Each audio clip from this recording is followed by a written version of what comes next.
I'm here. I have arrived. Now, what's going on, everybody? Thank you for tuning in to the NBA Report once again. I'm your man, Ron, and that's my brother. Oh, wait. Sorry. I forgot. I already told y'all.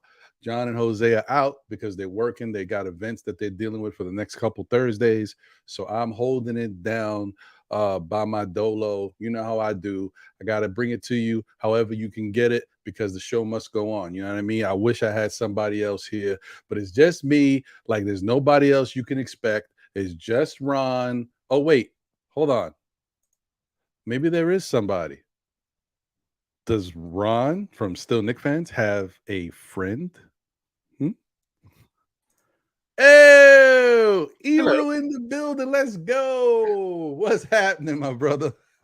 Chilling. I'm infecting the Still Knicks segment here on Nothing But Knicks. Don't adjust your glasses. This is not John. This is not John. This is Eru. Okay. I know we look alike. Eru, are you a friend? See? You know what I mean? See what I'm saying? I that like has a dual meaning for me. I know nobody knows anything because I'm old now and y'all are all young. Even Eru's younger than me. Like y'all all young. Y'all don't know what I'm talking about. When I say a friend, I think of a movie called what is it? Disturbance? I should probably have the name right. But anyway, whatever. The point is it's a movie with Michael Keaton and Demi Moore. Okay. It's called Disclosure. That's the name of it. Disclosure. Yeah. That's a deep anyway, cut. it's and the part of that movie, the word a friend comes up because Michael Keaton gets secret messages from someone named a friend. Okay, you really are older than me then. You know? I really am. I'm sorry, man. It is what it is. Yeah, man. Shout out to the chat. I don't know who Stream Elements bot running is. I don't know if that's a good thing, if I should keep that there, if I should get it up out of here. But I'm gonna let it chill and we'll see what it is. Maybe it's something new I don't know about. Maybe Sim got that going on for MBK. I don't know. I'm gonna find out. But if it get crazy, it's out of here. So we'll see. Have you seen that before, Eru? I've never seen it. Maybe he's gonna help the algorithms a little bit, man. Yeah, maybe. Hey, listen, maybe we're at that level now. Okay, we're in the know. Salute to Cormega. Appreciate you. Craig is in the building. Yeah, I know. I'm gonna tell him that people are putting out APBs on him, bro. He's always missing in action, but we're gonna get it right. Shout out to Sherwin, my guy. Pleasantries. Oh, no, look at this guy. Nice guy. Travis Ace is in the building. Salute. Geraldine McIver, the first lady of Still Knicks Fans and MBK, diehard Knicks, all of the shows, man. You know how Geraldine gives it up, man. Salute to you, Geraldine. We appreciate you. Anthony Grant is the building. Thank you. Wonder Woman is in the building. I keep feeling like one day Wonder Woman's going to get on a panel and she's going to be dressed like Wonder Woman. I'm just thinking like one day that's going to happen, but all right, maybe I'm she's going to spin around and maybe. Brooklyn Butch is here. Salute. Infamous New King is in the building. And thank you to everybody who may be watching who's not in the chat currently. Thank you to y'all. Appreciate having y'all here rocking with us. So, first off, NBA is back. NBA basketball is back. I'm excited. You don't know this is my favorite time of the year. I don't know how Eru feels about it. I'm about to ask him. But, like, you got basketball right back in the mix. You got baseball rounded out, but it's playoff time. You got football, not even in the midpoint. And then hockey just started. I'm not really into hockey like that, but hockey's still going. So people are excited about that. The season just started for them. This is like the best sports time of the year. I don't know. What do you think about this, Eru? Well, what's good about it is that everybody's winning. All the New York teams are winning. Oh, Mets, that's great. Yankees. Yankees are in the playoffs now. They're down 0-1 to the Houston Rockets. I mean, Houston Rockets to baseball. The Houston or whatever. Right. So it's fun. The Giants are 5-1. Jets are 4-2. Wow, man. What is going on, bro? Must be Yeah. something in that New York water. 62 home runs from my man, Judge too. I mean, Yeah, it's man. something going crazy out there in New York. It's wild. Well, you know what? As they say in life, everything has cycles, right? So maybe this is New York's time. Yeah, we had a long drought too. The Yes, last we decade did. or so, we didn't win at all. Now everybody's winning at the same time. So Yeah, man. I'll take it though. I'll take it as a fan of bad teams for a lot of my life. I'll take all the positive stuff. yeah, word up. Sergeant 59 is in the building. Ashley Inc. is in the building. Salute, Wiz. What's good? Salute to you as well, Sergeant 59. He says shalom, Ron and John. Well, that's Eru, but appreciate it. And blessings all good evening. I mean, they both got that similar type hue. I see where you're going. Yeah. Might have to check out Yeah, man. 23andMe and see if we're connected. Yeah, you could be. You could DNA-wise. be. Listen, you might be part Cherokee too. Yeah, maybe. You Maybe never so. know. Yeah, man. So I'm definitely excited about that. I'm happy that we are here. And once again, guys, I want to let you know this week is like you could say it's supposed to be premiere week. You got a new episode of Still Nick Fans, new season. We got a new look. Know the Ledge is going to have a new look and some stuff going on. The NBA report, it's the same look because we love it and we love the opening intro, but we're going to be adding different segments to it. Unfortunately, this week was kind of crazy. And with John not here, we're going to hold off 1 week and maybe we're going to introduce some stuff next week. But stay with us, man. We're rocking. We're rocking. Anyway, so. And check that chat right there. Check the chat. Uh-oh. Oh, what's going on, man? Salute, salute, salute. My man Chuck D in the building. Appreciate you, man. Thank you for the generous super chat, my brother. Appreciate you so much. He said, let's go, Ron and Eru. Brunson was a point guard. No turnovers.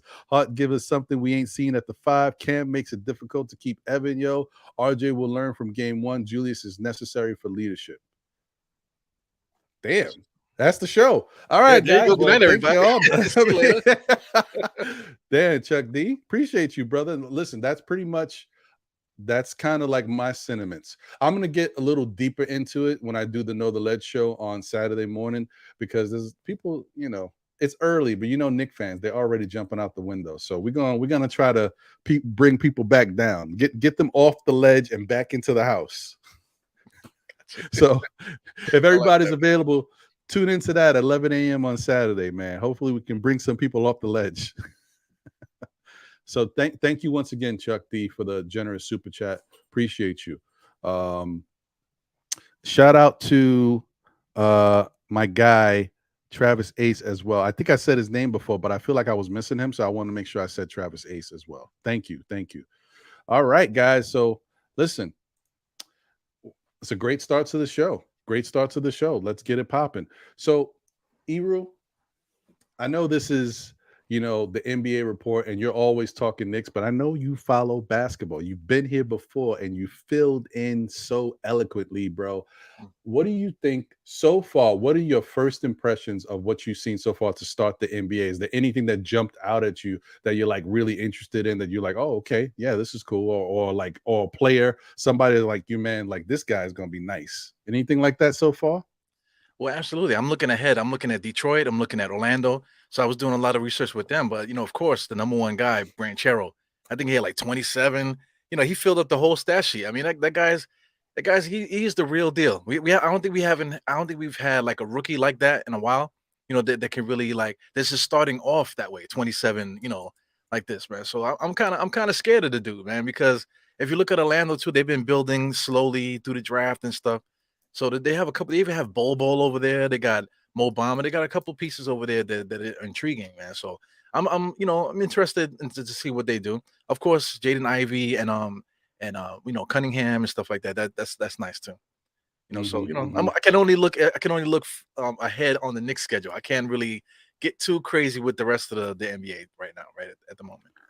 No, I hear you, man. I understand what you're saying. Well, but you are right when you mentioned Paolo Banchero. Yeah, He is definitely a special talent.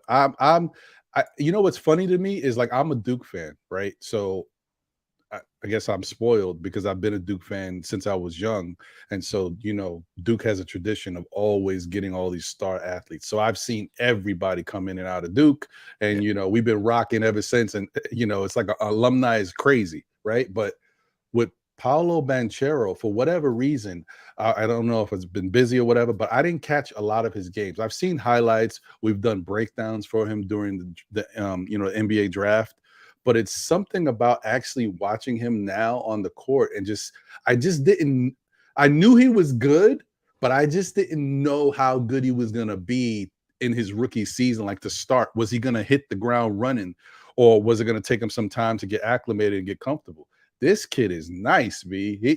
He's not taking him no time at all. Now, granted, he is playing Detroit, so maybe we got to kind of temper expectations or optimism on him until he starts to play some of the established teams around the league, the Memphises and the Warriors and the 76ers and the Milwaukees. But from what I've seen, this kid is the real deal. He's And he showed that in college too. He has like a pro game. They kept right, isolating him, a lot of spin moves, fadeaway jump shots, and that type of thing. So he has all of that in his game.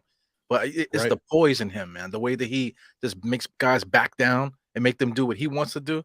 That's fun to see.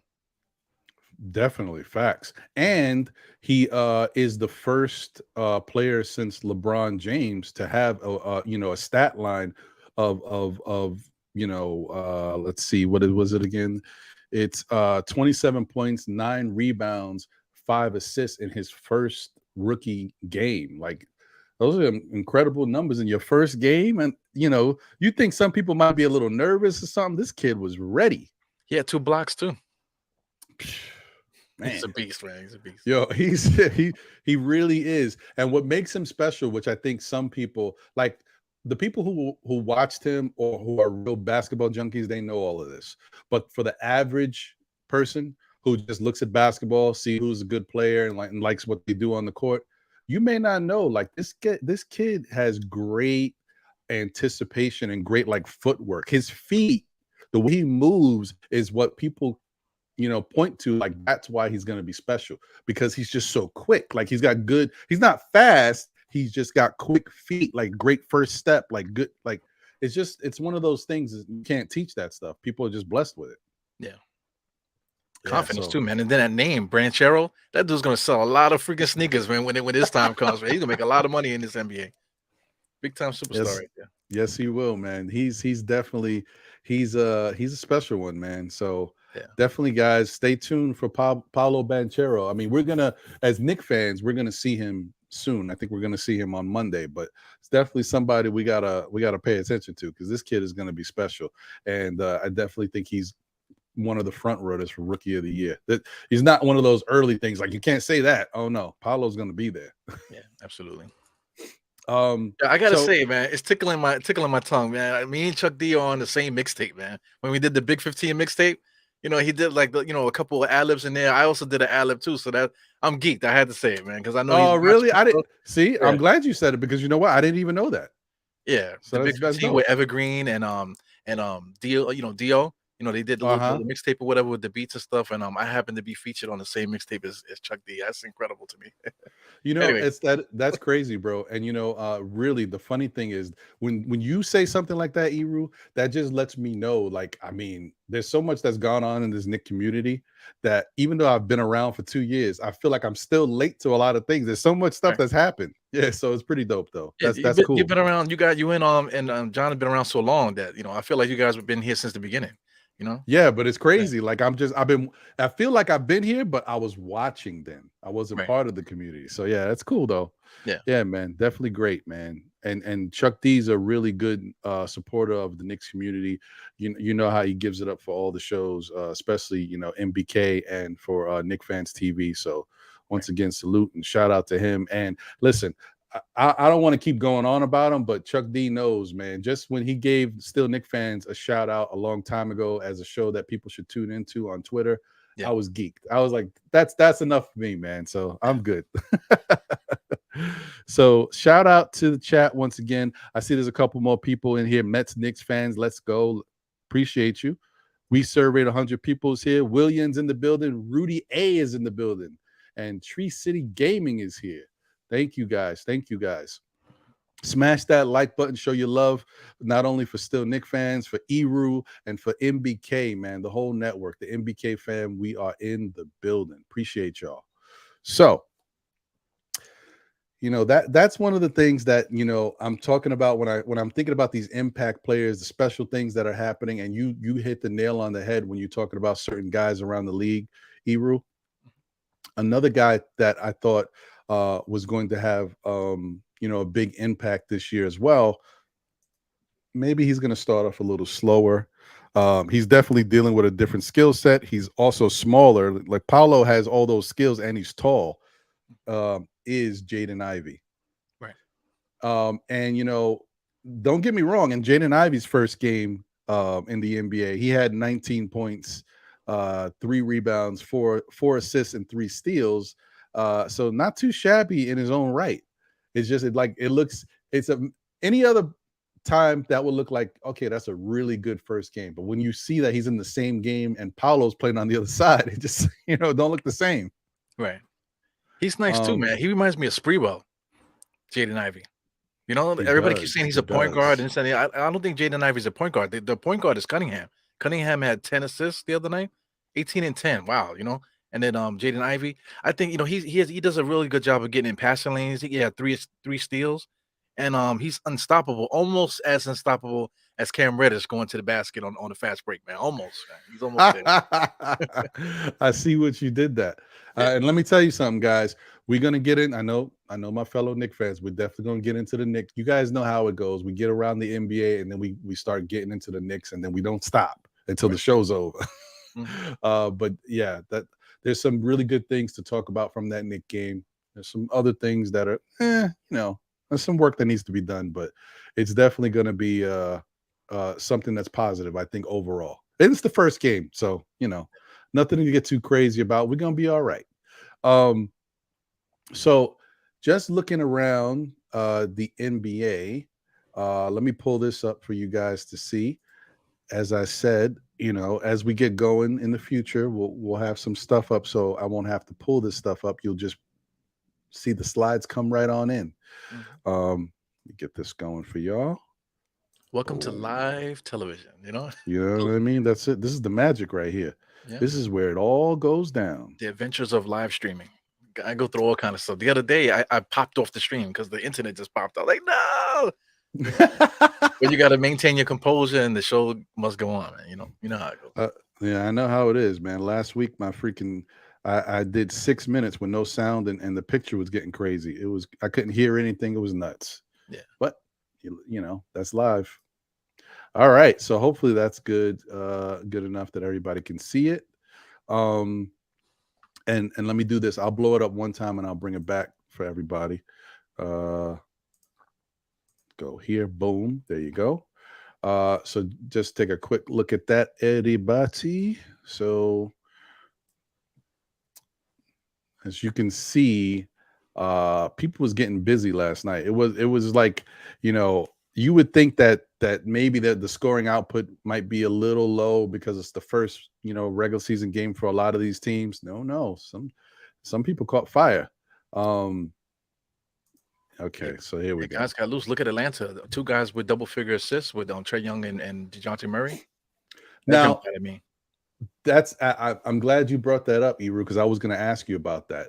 When's the last time you've seen a team where you've got 2 dynamic players that both can get you double-digit type assists in a game? It's been a while. I mean, in the 80s, they might have 80s and 90s. They might have been a couple guys that, just they were good passers or whatever, maybe getting close to 5-6 assists, but to get both players 10 at the same time, that's like Jordan and Pippen level there. I don't want to put those guys in that level, but I'm just saying you would have to think that high in order to figure that out.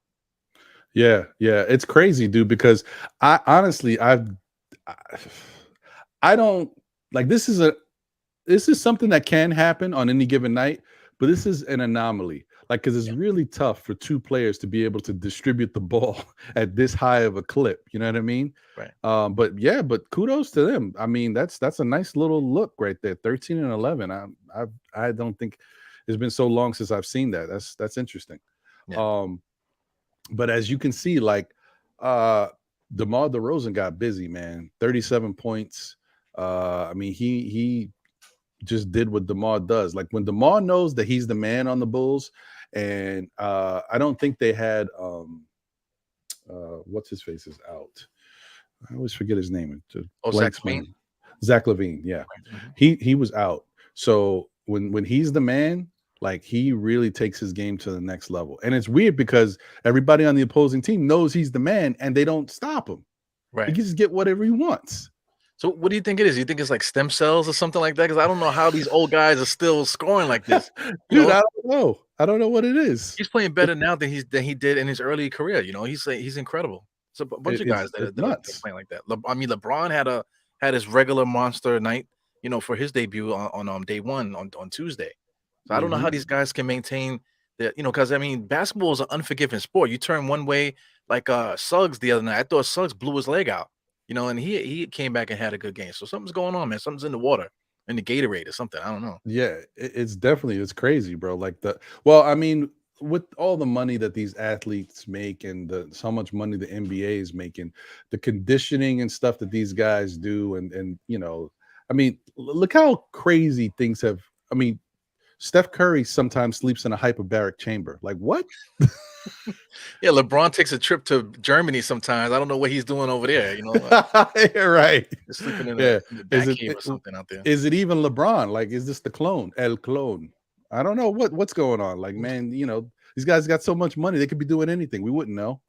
Yeah, I mean, and to bring up like your point, like with LeBron, like, you know, he's definitely right there with Father Time. But like you said, his you know, opening day game, he had 31 points, 15 rebounds, and 8 assists. Come crazy. on. That's nuts. And he took it easy because I feel like he wasn't even playing with the energy. Because I stayed up to watch a little bit of it because I couldn't sleep. So watching it, I feel like he was taking it easy. I feel like there was another level he could have taken it to, you know, in that game. That's how easy he makes the game. You know, so Right. It's crazy. And even you know, another thing that I just because you brought up that, and thank you for doing that because it allowed me to go back to the other night. Um, that Philadelphia game uh was a good game to watch and the Celtics won it. But what did you think about James Harden? Do you think James Harden is back? I mean, he finished with 35 points, 8 rebounds, and 7 assists. Is that him being back, or is that just a good James Harden game? well, you know, I guess we too old, man, because James Harden, whenever I watch him play, it looks like a video game. You know, it doesn't look like real basketball to me. He's standing there on the island in between the legs a couple times, step back twice and shoot. Every single time down. If he doesn't do it, he just makes a pass. So to me, it's kind of boring. And I don't know, man. You know, they have a big man down there that can't be stopped. He had 26 points, 15 rebounds, 5 assists. But if you watch the game, there was a lot of times where you felt like they were just misusing him. You know, they're like the game is so Mhm. easy. You know, like shout out to Hartenstein last night. All those floaters in the paint. The game is easy. Catch the ball and just throw it in the basket, man. It doesn't need to be all this extra stuff going on. You know, extra Right. dribbling, driving, and all these extra dancing around the paint and kicking it back out. Sometimes the game could be so much more easier, you know. So I'm just really not a fan of James Harden at all, man. You know, I know he's great. You know, he looks slimmer. I would say that. I don't know if he's wearing a waist trainer or something like like that. Like he looks a little slimmer. I mean, listen, I wouldn't doubt it. I mean, who knows, man? The guys got to do what the guys got to do. Yeah, All I can say about James Harden is that I don't know if his game is back yet. I do know that was a great performance by him. yeah, He definitely has that ability. The only thing I will say about him is that he needs to put basketball first again in his life yeah, because the last couple years it seems like basketball has been an afterthought. It's been something he does. It's his job. He's good at it. He don't really stress it. It seems like we see more of him out and about partying with little baby than anything else he's doing. So, you know, yeah. He's weird, man. You know what? You know he's in the right city though, because you can't play around with Philly. You see what they did to Ben Simmons. You see what they did to Eagles and stuff like that throughout the years. Just Philly people do not play. So he can't do that. He can't play like when he was in Brooklyn, he wanted out. That situation is not going to fly in Philly. That would ruin his. It would not his career, but it would ruin his his reputation around basketball circles, especially in the region. You can't go in that region without being touched by somebody from Philly, man. So he's definitely got to be on his P's and Q's in that city, definitely. That's a fact. And you would think, not for nothing, you would think being in Philly would bring out the best in him. You know what I mean? Like there's certain places where you play ball, New York, Philly, LA, certain places, you got to bring your game. You can't be playing around. Like these fans are serious about the game. Yeah. So I'm that's why I was so shocked that last season. I thought he would, I don't want to say it on YouTube, but I was going to curse. That's what I think he was BSing. Yeah, I do a lot of cursing on my channel, man. I'll save the curses for my show. Yeah, what, but Ebro, you got a lot of skin in the game, man. But we also are hanging out on Nothing But Knicks too, so we got to be on the best behavior. Well, always for the Podfather. I see him in the chat. Appreciate him. Looking forward to seeing him tomorrow. I'm going to bring that up in a little bit. We'll talk about that in a little bit. Yeah. Once again, shout out to the chat. I see you. Like I said, shout out to Sim, the Podfather, and Nothing But Knicks in the chat. Illmatic is here. Brooklyn Butch. Say that right.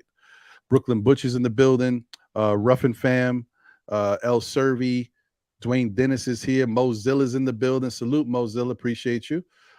East Blue Drew is in the building. All right. Thanks again to everybody tuning in. Smash that like button. Show your love and support for the show, for Eru, for MBK fam. We are here. So yeah, man, I think that's interesting, right? That for whatever reason, the old fogies are playing great basketball so far to start the season. But this is I guess if there was a time where we would see that, it would be right now. The first couple games where everybody's juiced up, they hype. It's a new NBA season. Once those first 5 to 10 games get out the way, and them old legs start to wear on you, and your back start to hurt a little bit, we'll see how they play. Yeah, shout out to LeBron. Remember when LeBron shut it down when the Lakers weren't playing well? All of a sudden he had an injury and he went away from the team for a little while. I can see LeBron doing that this year, because I mean their squad with the stuff going on with Westbrook and stuff, like the roster doesn't seem right, so I could see him taking some months off. That's right. Sim's talking about Harden in Philly. Yeah. You got to watch your P's and Q's in Philly, man. That's all I got to say. I got family in Philly, man. The good people, man, but you definitely don't want to be on the wrong side of anything going on with Philly, man. That's a fact. Yeah, you be in the wrong side of Philly, you'll have a story to tell, or you won't be telling the story. I don't know. Either way. So shout out to Philly, man, keeping it real and thorough, just like New York. Yeah. Jay England in the building. Salute to you. Appreciate you. So the other thing that I wanted to take a look at is the rebounding, right? And the reason why I brought up the rebounding is because it just shows you the level of professional basketball player. Look at the names on this top rebounding list outside of Kyle Kuzma, because I don't know what he's doing there. But good for you, Kyle Kuzma. Nikola Vucevic, veteran, 17 rebounds, showing that he steps up when he wants to. Rudy Gobert. Yeah, right. Yeah, exactly. Yeah, a lot of people they don't give him enough credit for being a center. A lot of people that follow the NBA, they think he's soft. They think he's not an inside player. So see him 17 rebounds. That's good to have him up there like that. Well, the thing about Vucevic is just that, being that he has such a great outside shot, he's just on the perimeter so much on different situations that he can't rebound the way he would normally rebound. Right. And I'm sure a lot of those rebounds were on the defensive end. Right. Yeah. So, I mean, it is what it is. Rudy Gobert, I'm not surprised by it, but I think it's interesting because it shows, listen, I'm coming to this new team. I want to show them what I can do. This is what I do. I play good defense. I rebound the ball. It's nice to see him get those 16 rebounds in the first game to show that this is what you guys got. Well, not for me because I got Karl Anthony Towns on my fantasy team, so he kind of took away some of those rebounds and stuff, that he does. So I'm gonna be following that all year, man. So he might be on the trading block as time goes on. Um, Shout out to everybody out there who watches Minnesota or plays fantasy basketball. If you got Karl Anthony Towns, I had Karl Anthony Towns last year, and let me tell you something. He's very sketchy. Yeah, Sometimes he can give you 30 plus points. He can go on streaks. Sometimes he gives you 16, 15. Like what? You know, and now imagine knowing that he does that, and now he's got Rudy Gobert there gobbling up all the rebounds and stuff. yeah. It's He a had tough 12, one. 6, and 7 last night. No, that's good. That I mean, considering that's good considering what was left. I'm telling you, yeah. Yeah, Rudy Gobert did his job too, scoring too. He had 23 and 16, so he was really doing his thing over there. Oh wow, he had 23 points. Yeah, Hmm. it's interesting, right? We're gonna do a deep dive on Minnesota, I'm sure, in the next coming weeks because I want to see if they continue to play like that. Because Yeah, then that says more about this trade than we think. Because if they decide to go and play, I don't know what the term is. I mean, I just don't want to say it because it's a pause moment. So if they decide to go big, right, and that's what they're into, it's going to be interesting because nobody in the NBA is doing that. Everybody's going small ball, right. uh, and so that would be interesting. I would love to see what they do over there. So let's see how they play in the next coming weeks. But yeah, so you got Vucevic, you got Gobert, you got Steven Adams. We saw that firsthand, and then you also see Jonas Valanciunas is there, and then Kyle Kuzma somehow snuck in. But look at that, like that's what I'm saying. Like the elder statesmen, the veterans, they solid. They know what they got to do, and they do it. They do it well. Yeah. All these guys box out too. Steven Adams is very good at boxing out, pushing guys out the way. So old school. How come people don't box out anymore, man? They kind of just use the athleticism to bounce around like a pogo stick, but nobody drops their hands down to box out anymore. Because it's hard to box out from the 3-point line, Eru. Yeah, you're right. You're right about that. Yeah, that's how the NBA is now. It drives me crazy, man. It's nuts, bro. It's nuts. I really miss the days of watching guys play, bang them up, ball down in the paint, and then shoot them little mid-range shots, the 18 footers, the 20 footers, just pure net, like, whatever. That's the type of basketball that I used to love. I don't mind the 3-point shooting. I just miss that stuff. But Me it is too. what it is. Indiana versus the Knicks back in the days with Rick Smith versus Patrick Ewing. All of a sudden, Rick Smith turned into an all-star during the playoffs, man. So they used to bang with each other. That was good basketball, man. I used to love that stuff, man. Yeah, man, that was great. I loved it, man. Watching them battles with Hayward Workman and them dudes, and like you said, Rick Smiths and the Davis brothers. Yeah, Oh man, those were good times. yeah. Eras. You pay attention to the era. So and also you said things go in cycles too. So there's a lot of big men coming into the NBA, a lot of younger ones. So there's going to be a little shift soon. With some of these guys like LeBron, DeRozan, we was talking about. Some of these guys are going to start to retire, and there's going to be a resurgence of new guys coming in. So it'll be another thing to talk about. As time goes on. Right. And guys, don't be surprised. Maybe not now, maybe 5 years from now. Don't be surprised if the NBA starts to trend backwards a little bit, going away from small ball all the time and this 3-point shooting to more traditional style of basketball. Still incorporating the three, but don't be surprised if they get back to some of the stuff that we grew up on seeing in the past, because guys like Klay Thompson in 5 years will probably be out of here. Steph Curry will probably be out of here. So when those special shooters are gone, and these new guys that come up that are dynamic players but not the best shooters, because say what you will, a lot of these guys that are coming into the league now, they're young and athletic and powerful, and they can do all types of things on the court, but they're not great shooters. So they don't shoot it like Klay and Steph. So they're not going to be able to continue to play that style of basketball efficiently. And teams and coaches, they're going to start saying, oh, well, maybe we should take a little less threes. You'll see. Watch it happen. Yeah, it's a copycat league, copycat culture in basketball. Like everybody was trying to be Mike back in the days. Sometimes I dream. That's like a mental. They're trying to mess with you mentally, man. With all that Facts. stuff. Tracy McGrady and all those guys. They all were like they gave Michael Jordan gave birth to all those guys. So now Steph Curry is giving birth to the Trae Youngs and these guys that are coming out. So like you said, it's very interesting to see what's the next level gonna come in the next generation. Damn it, man. You when you said that, you made me think. I forgot. I'm trying to remember what were the, and I had both of them. Who knows where they went? I was trying to think of my Michael Jordan videos back in the day. I think one was Airtime, and there Yeah, was another one. I forgot the air up second one. there. Yeah, yeah. There was a couple of them, man. And I Yeah. was like, yeah. Anyway, Mhm. yeah, man. That's true, man. That was a dope time, by the way. Yeah. I'm sorry. There's a lot of young people out there that have no idea. They have no idea what basketball was like then. It was great. But listen, young people, they think they're gonna live, they're gonna be young forever. But once you get older, you get the whole perspective of life, kind of. So we're gonna get to the 60s, into that era. So we're gonna be able to talk about that soon too. So once you get all that time, you can look back and see stuff, you know. But like they say, youth is wasted on the young. And what I forgot what they say about old people, man. But it is what it is. Come fly with me.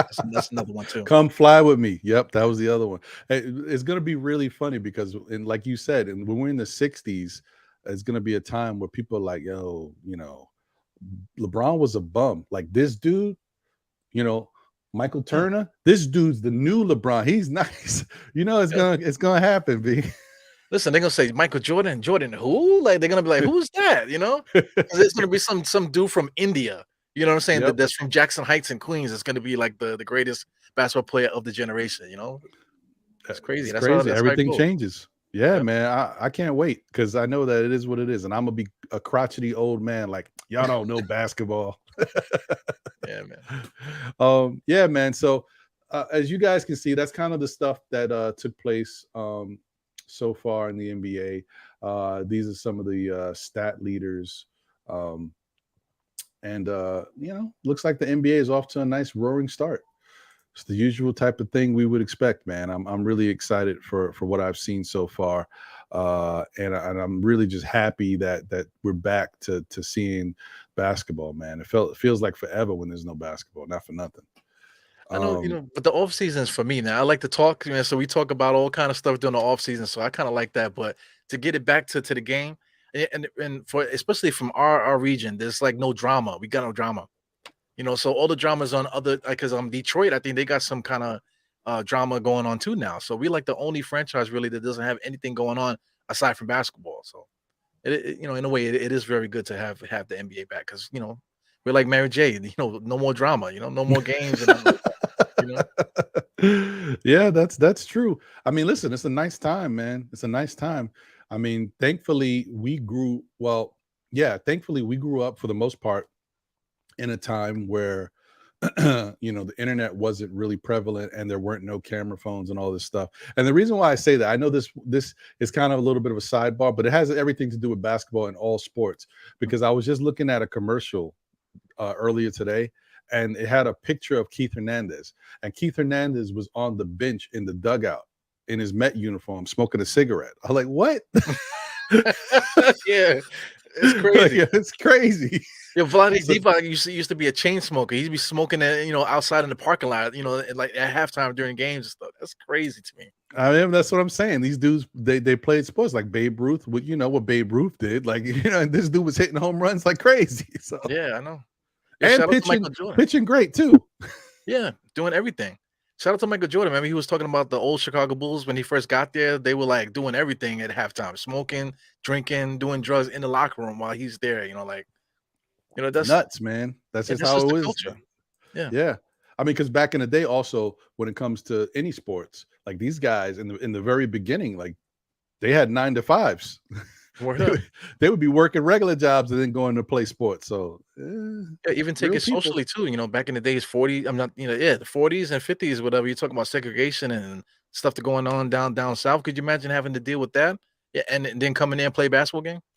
Crazy. It's Yeah. that's just it's unbelievable, man. And it's supposed to be a game of fun, but those people who dealt with it during those times had some real issues, real drama to get through just to play a game. Yeah.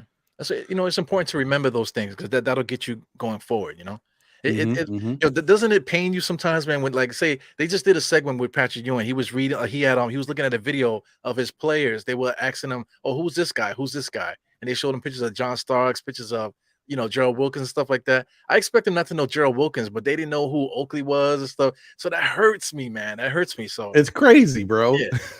Like when I was a kid, I feel like if they show me a picture of Bill Russell, I know who he was. Bob Cousy, I know who that was. Sam Jones or whoever. If they show me an old picture, I would know who they were. So like this generation kind of gives me a cringe a little bit that they don't know certain players. They were just there, like not too long ago. Yeah, and listen, I mean, I would say that I understand it to a certain point. You're not going to know everybody. I don't know everybody, especially back in the day. There's guys that I may have heard their name, never seen them play. Right. But I try, once in a blue, I try, to look and see, some of these guys. If somebody says something about Steph Curry, I'm like, oh, Steph Curry is great, but if you think you should have seen, John Chambliss. So I'll Google John Chambliss and see what the hell what he's talking about. Like, curiosity. It doesn't hurt. It don't take you. The internet gets you everything within a couple keystrokes. And all you got to do is take 2 minutes just to look at a video or whatever about somebody, and now you know them. That's what I'm saying. Yeah. So much different players. There's one guy I want people to check out. Go check out Dale Ellis, man. Remember Dale Ellis? Yes, And sir. he was bad. And nobody, when they talk about sharpshooters, they don't talk about Dale Ellis. And I see a bunch of Dale Ellises out there now, wannabe Dale Ellises, Mhm. so many different players that the NBA needs to bring these guys back into the forefront. Stop hiding them. Stop talking about the same guys, and let's bring the history back. Talk about all of your great players, not just only a handful. Right. I agree. I mean, listen, what you saying, you preaching right now, Iru. I agree that they definitely should be doing that stuff and making it more of an emphasis to that. See that if the NBA did a better job at it, then the youth of today would have no choice because they would just catch it by osmosis. It's in the air. At this game, they honored what's his face from 40 years ago. And if you watch the game, oh well, you saw they honored him. You may not know him, but at least now you know his name, and if you're curious, you might look him up. But they got to do a much better job at that stuff. Yeah, definitely. Yeah. So I wanted to take a quick look at, let me see if I can pull it up. There we go. And this is just a quick look, guys, at the injury stuff around the league. And I'm not going to be focusing on every single injury here. I'm just trying to see if there's something that stands out. And then, like I said, when we get this a little bit more cleaned up, we're going to put it in a nice package for you guys. So you guys won't have to even see me sharing this stuff. It'll be a nice slide with the notable injuries because, there's so many teams. There's a bunch of injuries. We're not going to get into those injuries from everybody in the day-to-days. We just want to see like the notable injuries of people we have to pay attention to. Let me blow this up a little bit. Okay. So, for example, that's a notable injury possibly. I don't know. Bogdan Bogdanovic. It says he's out with some type of kneecap injury. That could be an issue. Yeah, I feel like he's always hurt. That guy is like injury prone like crazy. That's a fact. That's a fact. So Bogdanovich is out. You got Robert Williams who's out. And underwent a PRP injection in his surgically repaired left knee. Okay. And just a heads up, guys, I'm gonna go through these injuries and then we'll get into the Knicks because I know some of y'all are chomping at the bit. We're gonna get right into it. Gallinari, we know Gallinari is out for the season, so yeah, that one blows. Sucks for him. Brooklyn Nets, Seth Curry is out with an ankle. He's out for Friday. Joe Harris is still out.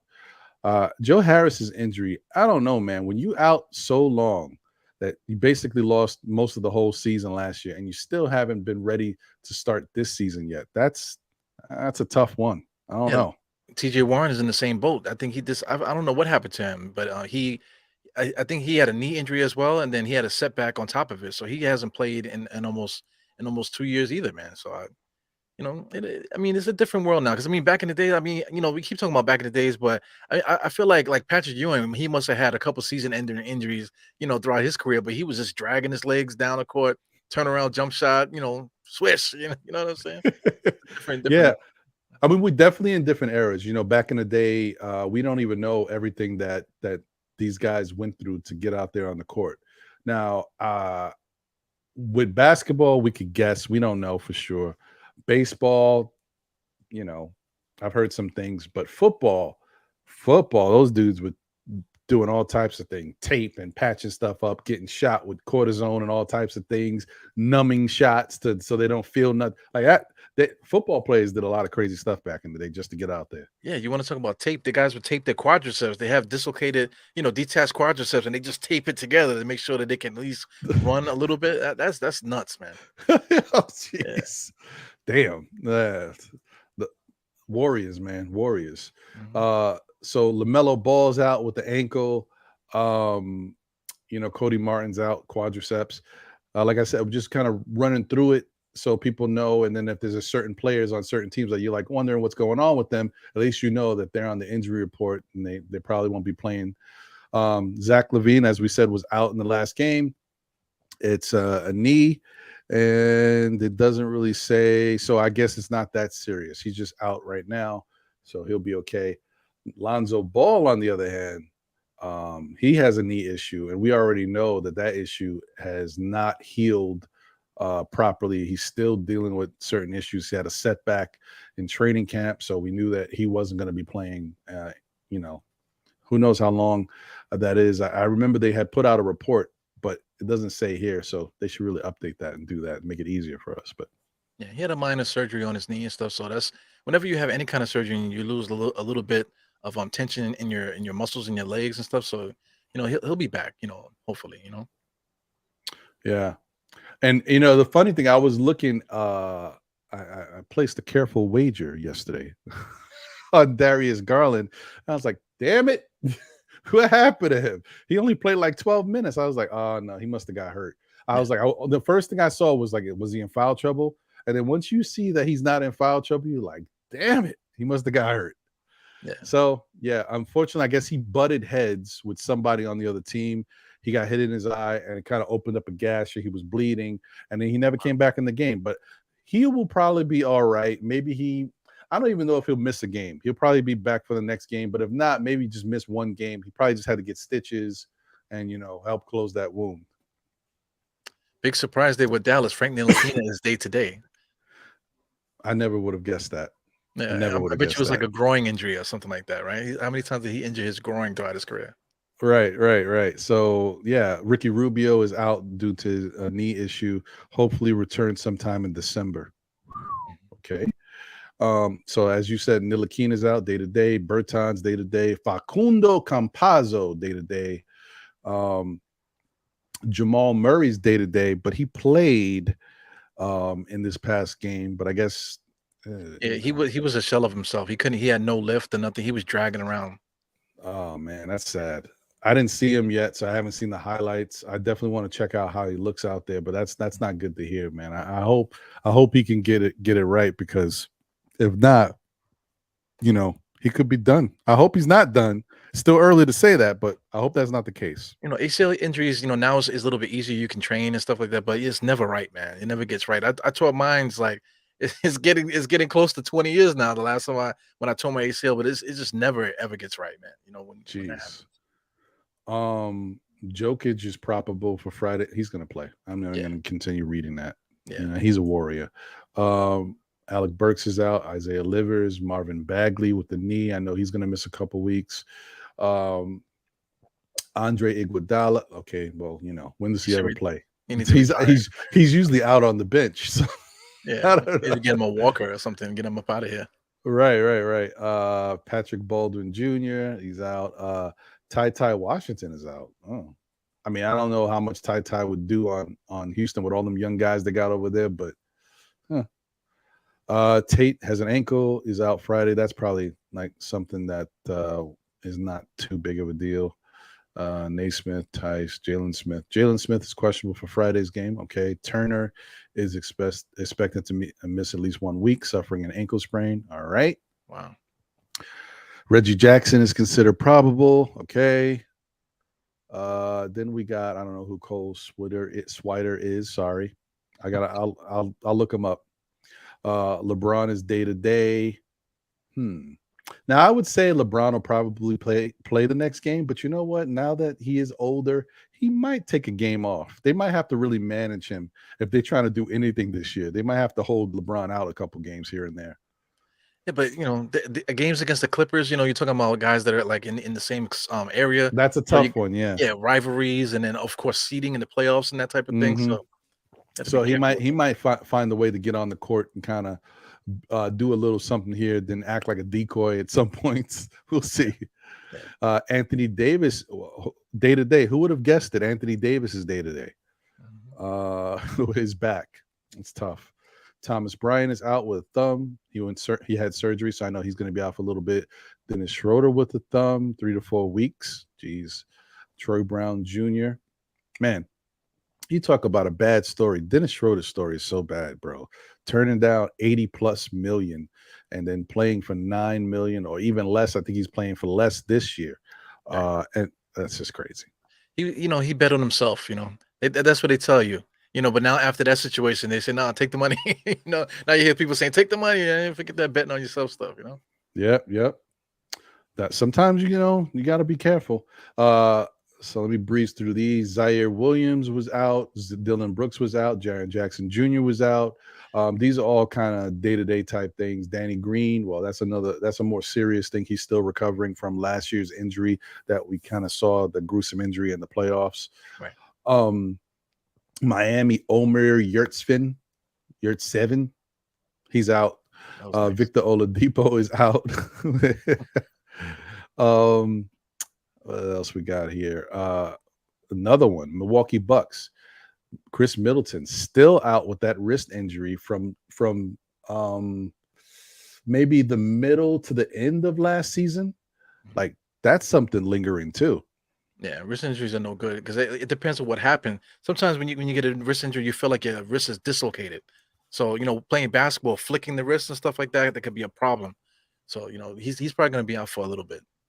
Yeah, they said at least the first few weeks of the regular season. So Yeah, we'll see, man. I mean, he takes Milwaukee to another level, and he gives them that cushion of having another solid scorer to help Giannis out there. So they definitely. need him. Pat Connaughton is out 3 weeks, half strain. Joe Ingles is out. Joe Ingles is another one who had long time injury so far. Says he won't return until January. Jeez. Mhm. Kira Lewis. I'm actually excited to see Kira Lewis, man, but he's still out. He's not fully recovered either, man. With that speed that this kid has, now, granted, I don't know how much he's going to play for them, and he might get moved to another team because they got so many pieces over there now in New Orleans. Remember when We'll people were see. capping for Kira Lewis, though, man? When that draft, they were saying the Knicks should draft him right out instead of Obi Toppin and those guys. So I know. yeah, I it's would have funny been how so. time goes. Listen, I may I love Obi, and I may be mad at him sometimes at how he plays, especially this last game. But Yeah, I don't want Kira Lewis over Obi Toppin. I'm just telling that. I'm saying that right now. yeah. There's a lot of people out there talking about receipts. People keep receipts and stuff. I bet. Yeah. Jackson Hayes is out. EJ Liddell is out. Quentin Grimes is out. This is an important injury for us. We got to watch that. Hopefully, this is nothing serious because this seems to be a lingering thing with him and his feet, Yeah. or whatever, whichever one it is. His foots or feets, His right? foots. Yeah. Footses. OKC, Jalen Williams was out. I don't know which one that is because I think they got two, if I'm not mistaken. This is probably the taller one. Yeah. Yeah. Yeah, maybe. Chet Holmgren, we already know what's going on with him, which that is freaking the worst, man. I feel so bad for this kid. It had to happen in a pickup game guarding LeBron. Right.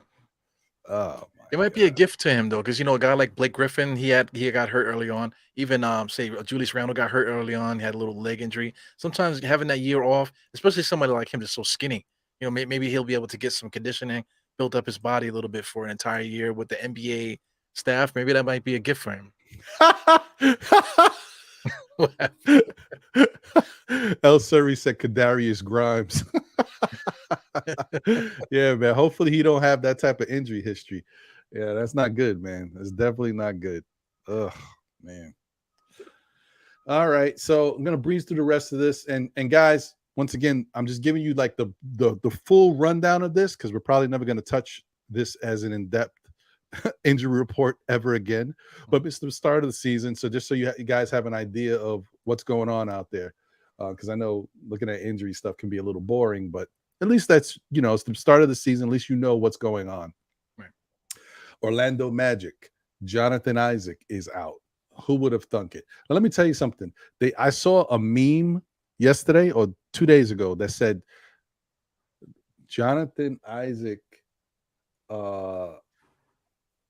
last played basketball in like 2017 or 2008. He hasn't played in so That's long. crazy, bro. Yeah, and he's so young still too. You think he was like 35 or something? He's a young guy. That's nuts. That's nuts. Mo Wagner is out, ankle. Gary Harris is out with the knee. Cole Anthony's day to day. Markel Fultz, another guy who just cannot escape the injury bug, man. Yeah, I know. Orlando has a lot of talent. Look at that. Jonathan Isaacs, Wagner, Gary Harris. All those guys were projected starters at some point. Gary Harris actually started for Denver for a little while. How quickly the mighty have fallen. Let me tell you something. Gary Harris used to be a bucket. There was points where Gary Harris, like talking about Jamal Murray and Gary Harris, some people were like, yo, Gary Harris is better than Jamal Murray. Then Jamal Murray had his moments. Yeah. Gary Harris is a shell of himself. He is not the same Gary Harris. I don't know what happened. And obviously, it probably has something to do with injuries and just kind of getting back, but he's just never been the same. Yeah, same thing with that arthroscopic knee stuff. He's been having his knee scoped all the time. So, that takes a toll. You have to reinvent your game by being scoped so many times like that. It's crazy. It's nuts. That's why, like, I really do. I don't, as I get older, I appreciate these athletes more for what they do, how they put their body through so much and they have to still get out there. I know it's a job for them and they're getting paid very well, but think about it, man. Like, as much as some people would love to be a professional athlete, there's other people that wouldn't want that job. And I'm not saying I wouldn't. I probably would want it, but you got to get up every day in the morning, have your regimen. You got to train. You got to do all these stuff. You can't take days off. You got to make it to practice. You got to do what you got to do. You got to travel from city to city, all times of the night, jet lag, no sleep. Sometimes issues happen. The bus breaks down. All these things that you deal with. Then you're away from your family. All types of stuff, man. It's not that easy. That's why they get paid a lot of money. Yeah, it takes a toll. Because and people think about getting in shape is the same way we get in shape. Going to Planet Fitness is not getting in shape. You know what I'm saying? These guys going to Planet Fitness, for them, it's just them having like just hanging out. Really, they're not really working out there. So they take working out to the next level. So the conditioning, the cardio, it's crazy, man. Yeah, no, I mean the half of the stuff that these guys do just to get themselves warm, like I couldn't. What? Yeah. How many? Even the worst player in the NBA will shoot the lights out in any gym in America. You know what I'm saying? 100%. But then they'll go into the NBA game and shoot 30%. So that just tells you how good these guys are, out there in the NBA. Smash that like button, guys. If y'all just tuning in, appreciate y'all. Thank y'all for tuning in and supporting, the NBA report. Still Knicks fans, myself, John, Jose. Thank you to Eru here filling in with me. MBK fam is in the building. Salute to everybody. Thank y'all for being here. But definitely smash that like button. Show your love and support for the channel. And let's wrap up this injury report so we can get into these New York Knickerbockers and get out of here. Portland, Trendon Watford is day-to-day. Olivier Sarr is day-to-day. Gary Payton II is – I didn't even know Gary Payton II was on Portland. Yeah, he had an abdominal injury. That's tough. I had a hernia injury as well, man. It's it takes a while to get back from that. Yeah, I had that when I was a kid. I was like 5 years old. I had surgery and all that. I barely remember anything. Yeah, that's like a sports hernia. Kids get that all the time. That's like regular. But me, my freaking belly button popped out, bro. So damn. I was benching. I was benching 225 with my legs up. Showing off a little bit.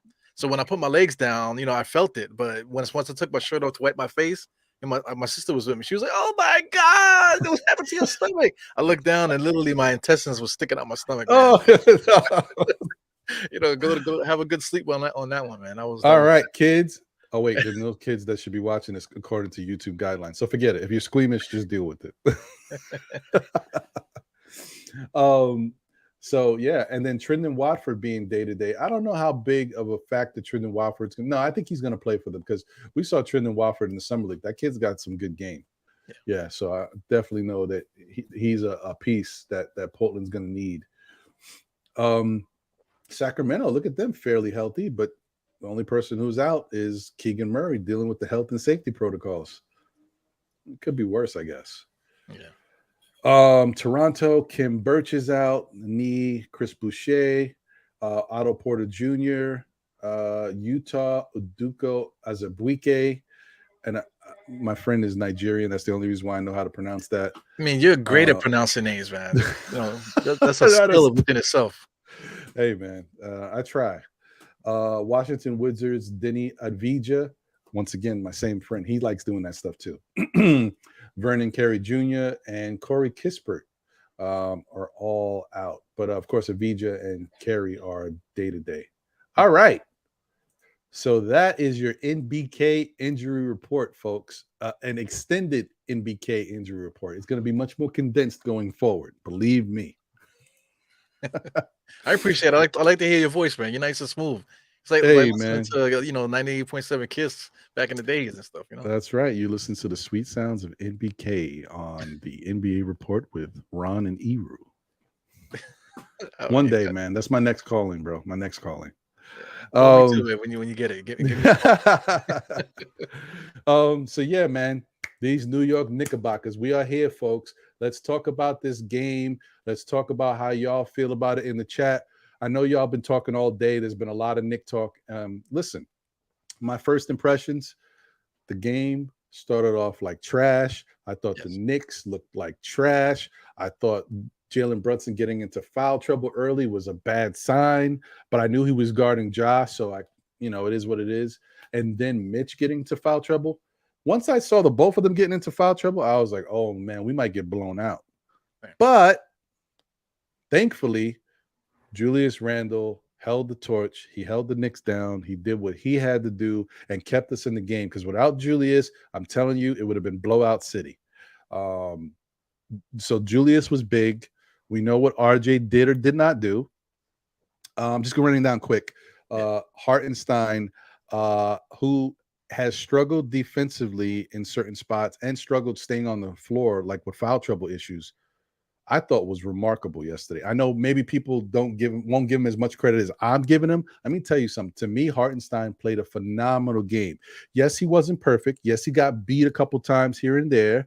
And that guy, Alma, the big guy from Memphis who was lighting us up from outside. Listen, Hartenstein not only had to cheat on the perimeter, he also had to kind of clog the paint area or try to help in the paint area to stop people. That's too much to ask for a guy to do it, but he was moving back and forth. So I'm giving him plenty of kudos and credit. He also did a really good job of hitting those floaters, like you said, Eru. So shout out to him. And he stood on the floor. Now that, to me, if you want to take anything away from him, Hartenstein's biggest knock is he can't stay on the floor. He gets into foul trouble. Imagine Mitch going down in foul trouble and Hartenstein not only staying pretty much out of foul trouble, but playing 40 minutes. That's big to me. I think that was huge. So shout out to Hartenstein. Quickly struggled. We know that. And I'm going to get into the other guy in a minute. I know who you guys are thinking about. I want to give kudos to one more guy, and then I'll let you have the floor, Eru. To me, and I know I'm a little bit of an apologist for him. I'm not like Andy, but I do also like Fournier. Do I think his defense is not good? Yes, his defense. And last night, if you watch, it was some turnstile action going on there. It was a little matador. I think he had a red cape in the first half and a blue one just for changing colors. But like he was olaying a lot in the game. But in fairness to him, he was on the offensive end. He was playing smart basketball. He was doing certain things that I liked. And if it wasn't for his, 3 threes that he hit that kept us in the game as well, even with Julius playing the way he was playing, we still could have lost the game by a good margin, got blown out. And, so Fournier was important too. So shout out to Fournier and Julius for keeping us together. And last but not least, as I said before, I'm not going to knock Cam. I don't dislike him. as far as his skills and what he's got going on. I just want to see him play with aggressiveness, hunger, the way he played last night. And when he does that, I mean, yesterday had to be, first off, it's his best game as a Knick, but it had to be a huge confidence builder for him because he had to see, listen, I'm on the stage here with John Morant. Everybody's praising him as the next up and coming. I'm getting buckets. I'm running all through these dudes. He had to feel good about that. So, Eru, what'd you think? Well, I start with Cam. I think Cam was mouthing off to some guys on the side there. I think it was It, John Morant's. Josh, yeah, Josh's father and his father's best friend, he's at all the games with him.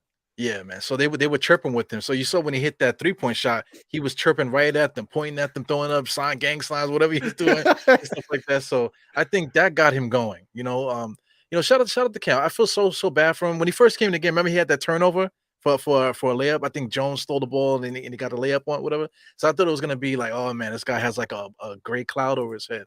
But he stepped up definitely.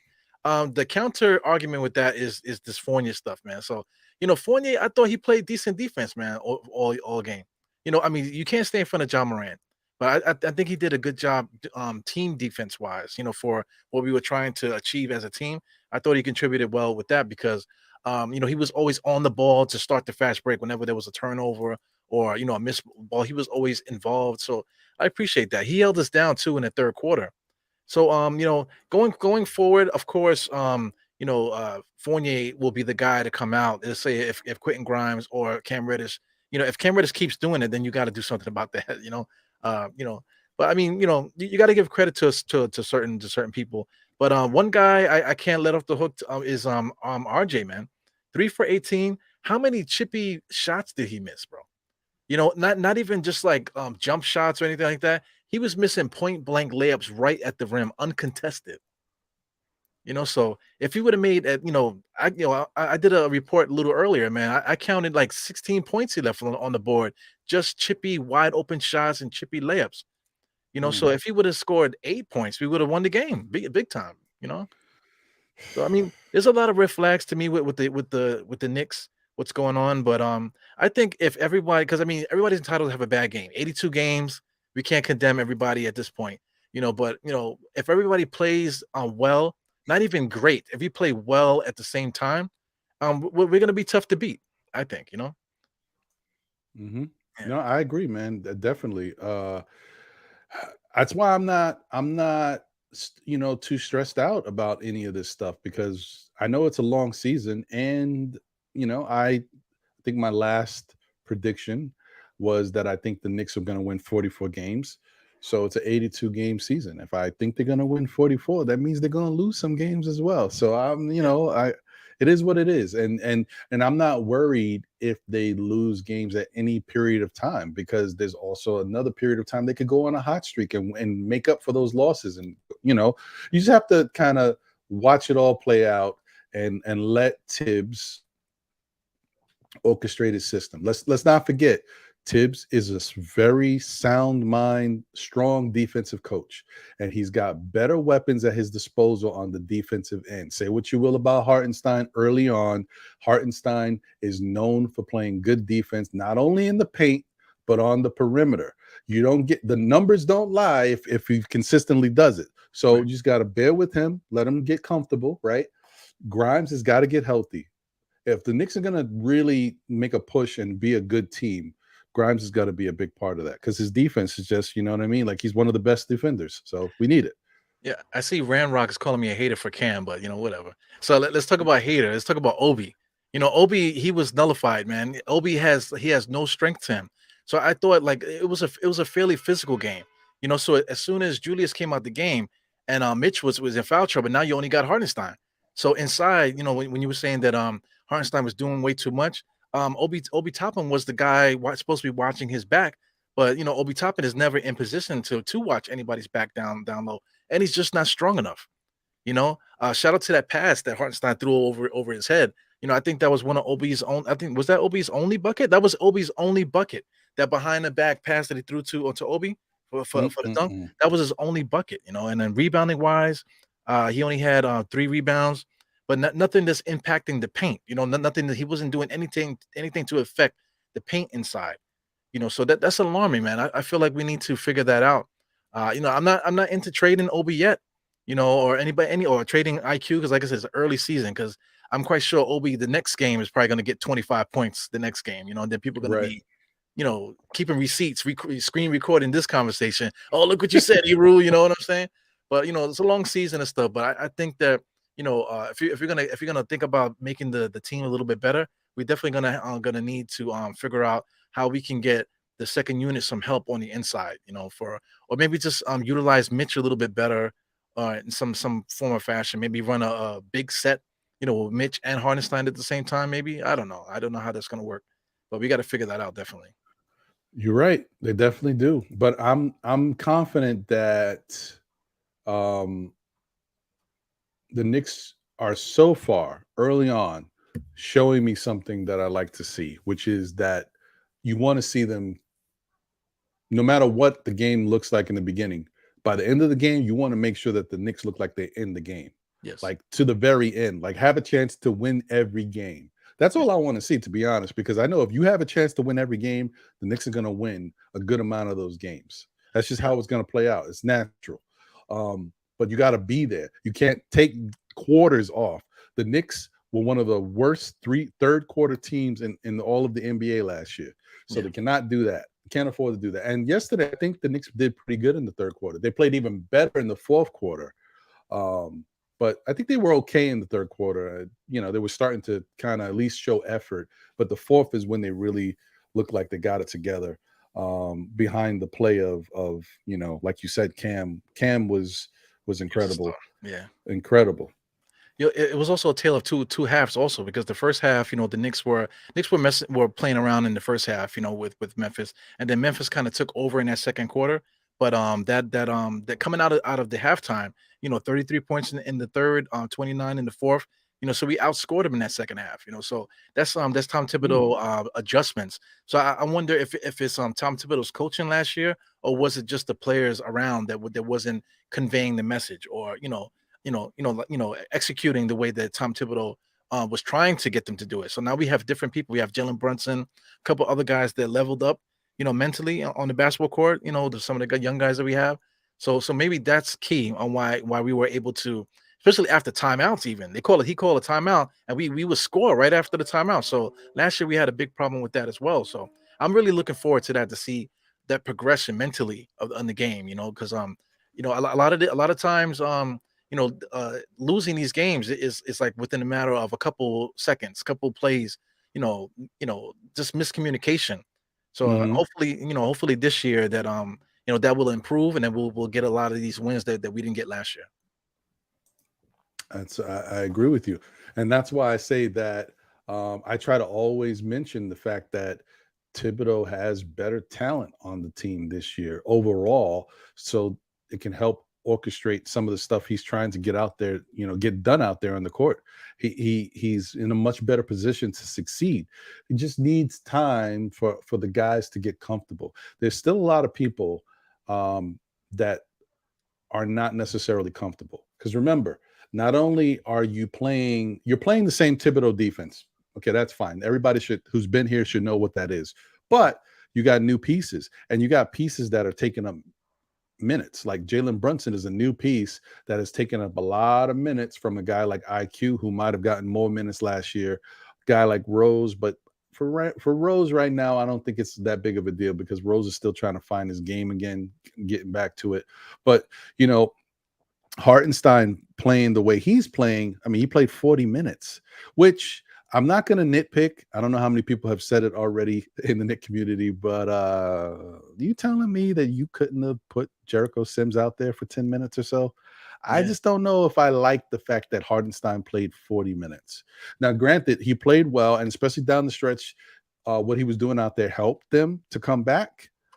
And he was one thing I will say about Hartenstein too, which is probably Tibbs likes. He's a cheerleader out there on the court. He's getting hype. He's yelling. He's getting his teammates hype. yeah, So maybe that's keeping him on the floor. When you look like you're giving your all, no matter what you're doing, your teammates like that, the fans like it, and your coach seems to like it. So, but I think Jericho Sims could have played 10 or 12 minutes, especially when you know you got guys in foul trouble. Why put yourself in a situation where what if Hartenstein couldn't avoid getting into foul trouble? Then you stuck with Jericho, whereas you could just use him here and there and give Hartenstein a breather, make him more effective when he comes back. I'm just saying. I absolutely agree with you. Shout out to Rose. Like you said, Rose didn't play well. IQ absolutely played like dog water out there. So, hey, we have another guy, Deuce McBride. You got two grenades there, Deuce McBride and Jericho Sims. When the Knicks seem like nothing's happened defensively, or if they need a spark, just throw those grenades in there and see what happens, man. Maybe just visually, guys seeing Jericho Sims get at it, hurting guys down there, down low, or seeing Deuce McBride getting the steal, or just playing like that defense that your teammates love, that they know that he's capable of that. So when they see him working, maybe that will ignite a spark in them, and then once you take them out and put the guys back in, maybe that will give them an extra energy. Shout out to Pat Riley. Back in the days, he should have put Rolando Blackman in the game. Take John Starks out, let him see Rolando Blackman back. Maybe they'll settle him down. Maybe we win a NBA Finals back in the days, man. Lord have mercy. Yeah. Oh, and you know what? Before we continue with this Nick talk, I did fail to mention one thing that I did want to mention. Shout out to Utah Jazz rookie Walker Kessler. Walker Kessler made Utah Jazz history, guys. He's the first rookie to play their first game there and get a double-double. I know some of you are like, it's just a double-double. But for a rookie, for the Jazz, out of all the good players that the Jazz have had in their history, surprisingly enough, that's never happened. And you're talking about guys like Stockton. Well, I mean, that stuff comes with time, but like Stockton and Malone and all these, whoever they've had over there. So that's a feat, a double-double in his first game as a rookie. Good for him. And let me tell you something, back to my fantasy tips once again. If you got a fantasy league and you need a player who people are sleeping on, who's probably not drafted in a lot of leagues, or somebody you could get on the cheap, Walker Kessler. You thank me later. Okay, I'm done. Stop snitching. I'm sorry. My bad. I said too much. My fault. Yeah. Anyway, yeah, man. So, yeah, I know, Craig. Craig said, thought the Jazz were tanking. Facts. Don't worry. Something's going to happen where you're going to see, for whatever reason, Walker Kessler is sitting on the bench in a street clothes. But he seems to be running up and down the court. Fine. I don't know. Don't worry. Those days are coming. So back to the Knicks. I think that what you said is a great point, man. When you got guys like Jericho and you got guys like Deuce who you can use in these type of situations when you need some type of spark, maybe, or if you need a shutdown type guy on the defensive end and bringing in a Deuce. But that shows you the inefficiency and the ineptitude at the backup point guard position that this current Knicks team has, because Thibodeau doesn't feel confident. I think Thibodeau doesn't feel we have a good backup point guard. I think Rose would be the guy, but I think Tibbs knows Rose just, he's older and can only give you so much. But he doesn't look like he feels that comfortable with Quickly. I know it's early and Quickly can turn things around. So, guys, just be patient with him. He's not out of here. But I know he doesn't feel comfortable with Deuce at the point guard position, at least especially on the offensive side. Defense is a different story. Right. But being a coach, you got to be a psychologist too. So when I see that he didn't play Deuce, I was thinking that maybe he was trying not to kill IQ's confidence. Because I mean, visually, like taking him out and then putting Deuce in there, that might give me a tingle. So maybe he's trying to temper it. Maybe he's having a bad opening night, giving him benefit of the doubt. Next game, if he bounces back, then we'll all forget about this first game. So you got to, as a coach, you got to be kind of careful managing, emotions, managing men. It's different than back in the days. Guys are just ready to play, and whatever, because they don't want to go back to what they were doing before. These NBA players now, they got 100,000 followers on Instagram and 20,000 subscribers on YouTube and stuff like that. So they have a fan base. They have a fan base, so they kind of don't. It's a little bit different, man. But you gotta, as a coach, you just have to manage emotions. That's what I was thinking. That's the only excuse I have for Tom Thibodeau not playing Deuce and those guys. I agree with you. You nailed it. That's exactly what I mean. He's got to learn how to do that, and he's also got to be able to be a little lenient, man. Listen, you got a little bit more talent on this team than you did last year. Even if you're saying like, look, I'm just not gonna do it. I'm not going 13 deep. No one's expecting that, but you might have to go 10 or 11 deep, man. And last night might have been a game to even think about going 12 deep when you got nothing from Mitch because he's in foul trouble. It took Jalen quite some time to get out there, but that's just he just needed to be in a comfortable position so he could be on the court. Because once Jalen is out there, he's going to do something. RJ gave us nothing, as you pointed to. So sometimes you gotta go a little deeper in your bag. To me, there's no reason why Jericho shouldn't have played. And shout out to Craig. Yeah, I'm with you. I got no issues with Jericho. I like Jericho, and I think Jericho, as much as we like Mitchell Robinson, or as much as Tibbs likes Mitchell Robinson, we've seen Jericho improve. Like, I don't know exactly. I could say that Mitchell Robinson looks faster, and he's definitely all over the place on the defensive side of the ball. But I can see Jericho showing that he's looking a little faster and playing better on the defensive side of the ball, and also showing us some stuff on the offensive side, trying to do a little turnaround, a little hook. He's dribbling the ball up the court. Like, there was a couple times in the last preseason game that I saw him play. He was dribbling the ball up the court, and no one told him to. Like, they were asking him to get him, they were asking for the ball. He just took it up the court. Yeah, like, I'm seeing some different stuff from Jericho. So there's really no reason why the kid shouldn't be, should I say young man? Everybody's a kid to me. Why the young man shouldn't be out there getting some minutes. And I hope that answers your question, Craig, because I like Jericho. Shout out to the chat once again. Steve Larson, Jeffrey Clafter's in the building. Margaret Edwards is here. Appreciate you. Paris Doug is in the building. Salute. Jay England's here. Larry James. Larry James believes Benedict Mathurin is the rookie of the year. Hey, do the math, man. He might be. Yeah, do the math. I like that. I'm not gonna steal that from my boy. That's from my boy Prophet, who's a friend of the Still Nick Fan Show. He loves saying that because that's his dude now. Bayside Jr. is in the building. Salute. David is here. Salute to you. Agent Super Argo is here. Luis Rosario's in the building, and Eddie is in the building. Salute to you guys. Oh, sorry, one more. Rafael Diaz. Salute to you. If I missed anybody, it's not for lack of trying. I do more of this than a lot of other people. So I'm like, and I see Billy and I see Bobby. Anybody remember Romper Room? No, I'm old. I used to watch it when I was a kid, man. I was like, you just caught a piece of it, huh? Yeah. My regular name, everybody knows my name is Ephraim, right? So I'm like waiting for them. They're saying John, and man, I'm like, they're gonna say my name, So yeah, that's just so you know, because I'm starting to become an old fogey. There was a show called Romper Room. It used to show on Channel 9, WOOR, and there was a point where the lady, which I can't remember her name off the top of my head, but she used to get the kids. Romper Room used to be like basically like watching kindergarten in real life. And she used to put the kids down for nappy time. And then while she's putting the kids down for nappy time and putting the little blankies and having them lay down for a little bit, she used to call out to everybody in the viewers. And I see Billy and I see Bobby. And you used to hope that she would call your name. Like, yeah, they see me. She didn't see me, man. I got a straight off the boat Puerto Rican name, man. She didn't see me at all. Yeah, she didn't see me either. But it is what it is. Yeah, man. So, yeah, shout out to being nostalgic. Look, Margaret Edwards remembers Romper Room. Randrock does too. Okay. Appreciate y'all. Miss Molly was her name. Hey, Jared. Salute. Mm-hmm. All right. Man, this chat is on fire. Yeah. So now that you know and you've seen what took place in this game, you saw that the Knicks came out flat kind of early. We got into foul trouble. Our offense didn't look good. And I think, like I said, there's certain people that still got to get comfortable. Fournier looked the best he's looked so far in this preseason, because the preseason he kind of looked all over the place. He didn't look comfortable in the swing of things, but he looked okay last night. So, but I still think Obi's got to look.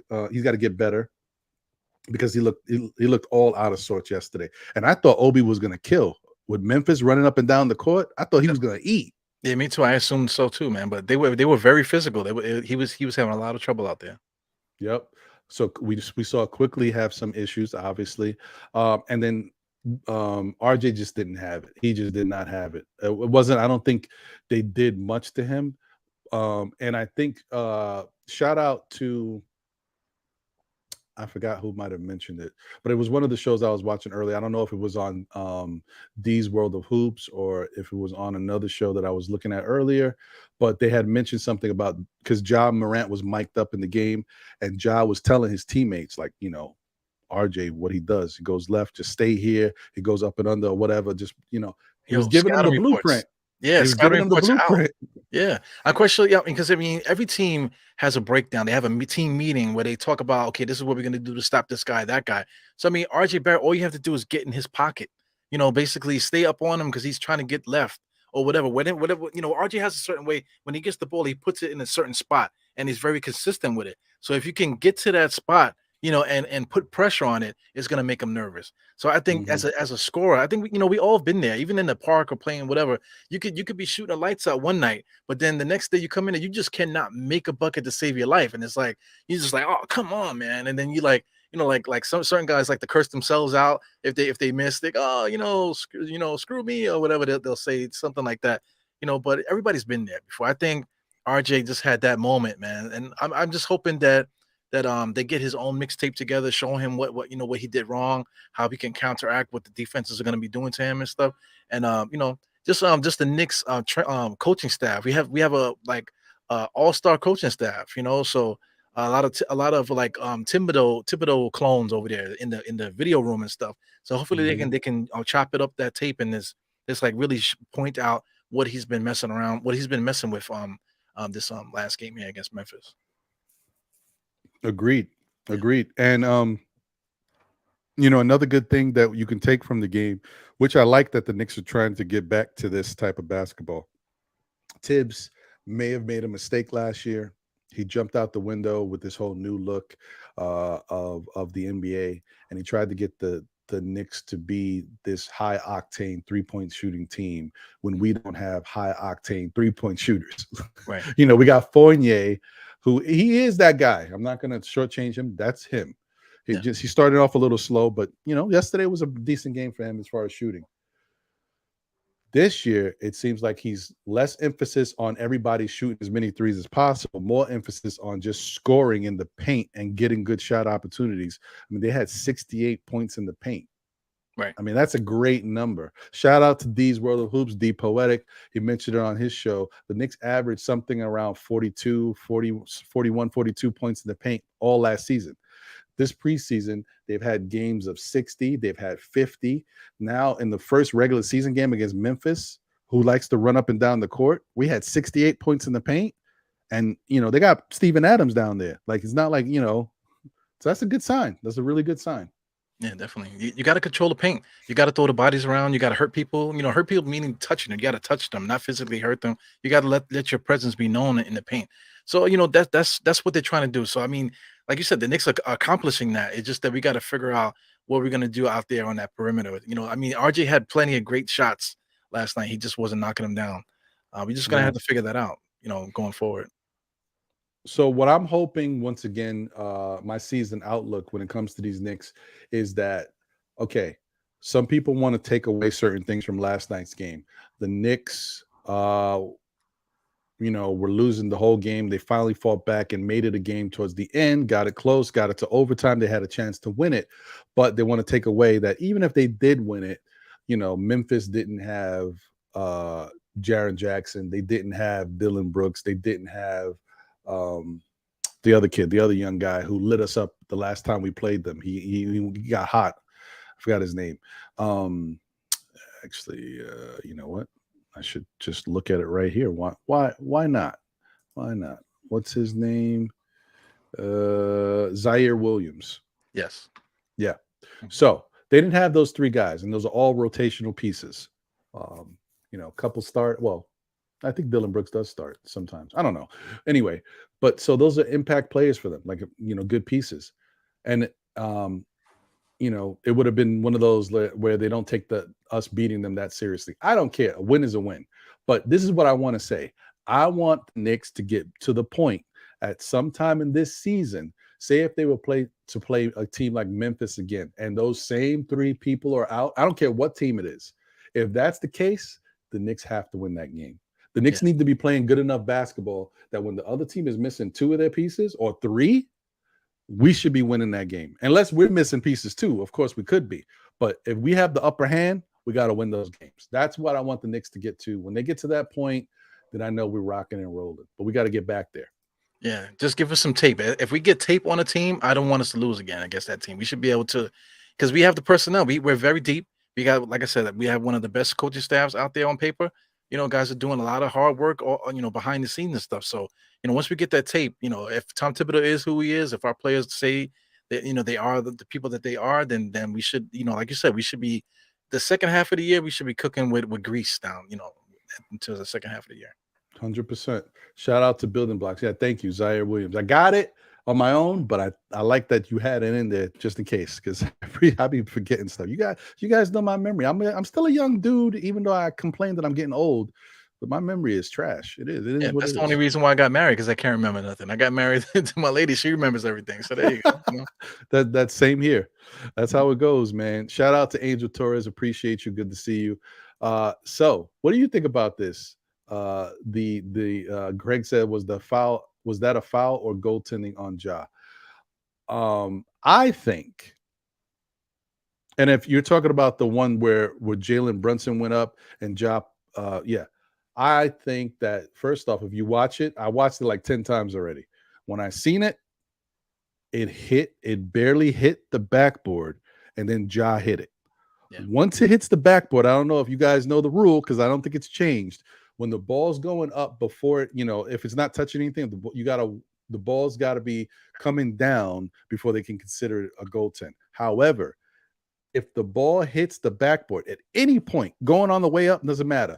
You touch it, it's automatically a goaltend. So it should have been a goaltend. Yeah. That's how I feel about it. Another thing too, he jumped in the air and he hit him. He physically touched him before, he even got, because he came out like this, and the bottom portion of his body tapped Brunson in the back of the head. You know what I'm saying? So that was a foul. There was quite a few questionable calls there. The out of bounds call that they didn't call in the last 2 minutes of the game. Remember that when they were trying to get the foul, they were up by 3, and they gave him the foul, but it should have been a turnover, and that would have changed the course of the game too. So. I don't know if you remember, but in the game that we played Memphis in the Garden last year, I think it was I don't remember if it was the away game or the home game. I think it was the home game at the Garden. There was a questionable calls against Ja. I think it was even a point where RJ was jumping up. It was by the sideline. RJ was jumping up and Ja was jumping up, or one of the Memphis players, and they fouled RJ like no doubt about it, fouled him, and the Knicks didn't get the call. And RJ was furious. He was like, he had his hands up. It was crazy. Yeah, I remember that, because he never gets mad like that. I remember that. Yeah, there's quite a few plays. That referee, the bull-headed guy, he was the culprit all night, man.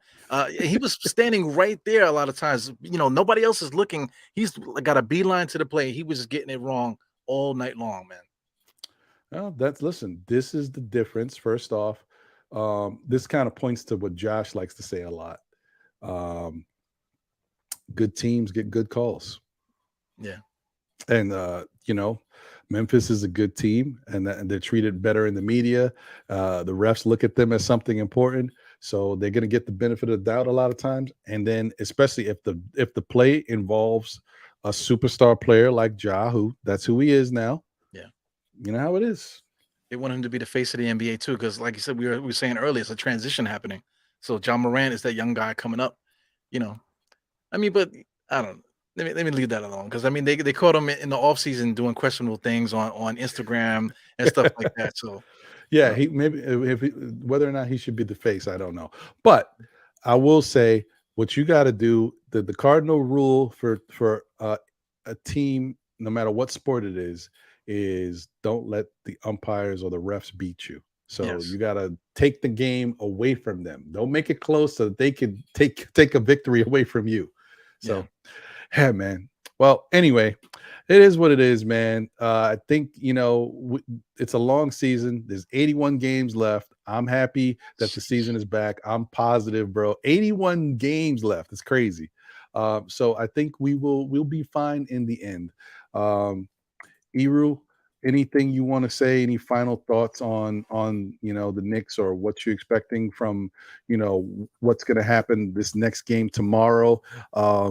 We're talking about home opener at Madison Square Garden against Detroit Pistons. It should be interesting, man. And we're gonna be in the building. Yeah. So I can't wait, man. I'm excited for that. It's always fun to chop it up with the fellas. So I'm definitely looking forward to it. I can't wait. This is the best time of year. The opening night, and then of course the other things like the trade deadline and everything else that goes on. Maybe the season ending games and stuff. But in the beginning, where we have the family reunion, wherever we go before Legends, it was something else. That family reunion on day one is like no other with in anything. Because I've been to home openers for the Yankees and the Mets. I've been to a couple times. So it's nothing like when Knicks fans get together. It's a whole different experience, man. So I can't Yeah, wait. man. Yeah, it's gonna be dope, guys. Once again, I'm sure you already know it's been mentioned a bunch of times, but let me mention it one time. This is their homepage. This is Legends. This is the sports bar that we will be at tomorrow. So what's going to happen is there's going to be a MBK pregame, right? Nothing But Knicks is going to be going live from Legends at 3:30. I think it's at 3:30, 3:30 or 4, but around there. So stay tuned for that. 3:30 or 4, we'll be going live from Legends, doing a pregame, podcast. It's at 6 West 33rd Street. Let me blow that up for the people. Just see it's all the way at the top here. See 6 West 33rd Street, New York, New York. It's all you need to be able to get there. Obviously, if you cannot go to the Knick game, if you don't have tickets, and just can't do it, by all means, feel free to just come down to Legends, man. Chop it up with us. It is a sports bar, so you're welcome to get your refreshments, whatever you partake in. There's going to be chicken fingers and all that type of stuff that you can purchase on your own. No free food. I'm just saying, like it's a sports You can't bar. put it on Sims tab, No. No, my brother, you got to get your own. But yeah, so you could definitely come out and chop it up with us. Then we're going to be heading from there to the Garden. We'll be watching the game. And then after the game, it'll be back to Legends for hopefully a post game. So yeah, and I don't expect if you're there for the pregame and then you don't go to the game to come back for the post game. But at least if you can make it to either or, maybe you're out and about in the city. It's a Friday night, which is a great day. It doesn't always work out this way, but it's a great day. It's on a Friday. So if you happen to be around, maybe you're just out and about in the city, like, man, that Knick game is about to finish. Let me head over to Legends. You know what? Yeah. Why not? Yeah. So definitely check us out. As you know, I'm going to be in the building.